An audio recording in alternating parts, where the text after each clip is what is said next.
शासनाच्या 300 कोटी वृक्ष लागवड अभियानांतर्गत उत्तर सोलापूर तालुक्यातील हिरज येथील जिल्हा रेशीम कार्यालयाच्या परिसरात विविध प्रकारच्या वृक्षांची लागवड करण्यात आली।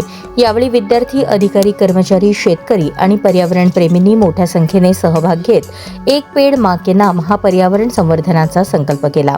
कार्यक्रमाला सिंहगड विद्यापीठ सोलापूरचे प्राचार्य एस पवार, सामाजिक वनीकरण विभागाच्या वनाधिकारी शुभांगी जावळे, कृषी विज्ञान केंद्राचे प्राचार्य डॉक्टर तांबडे, कृषी उत्पन्न बाजार समितीचे सचिव अतुल राजपूत, डॉक्टर चंद्रकांत ऐवळे, उत्तर सोलापूरचे वैद्यकीय अधिकारी डॉक्टर प्रीतम मुंदडा, योगेश्वर विद्यालयाच्या मुख्याध्यापिका श्रीमती चौरे, शिक्षक, कर्मचारी व विद्यार्थ्यांची उपस्थिती होती। तसेच प्रगतिशील रेशीम उद्योजक शेतकरी सौदागर पांडव, रेशीम विकास अधिकारी VS पवार, क्षेत्रीय अधिकारी बाळासाहेब सूर्यवंशी, महादेव गावंड तसेच परिसरातील पर्यावरण प्रेमीही मोठ्या संख्येने सहभागी झाले।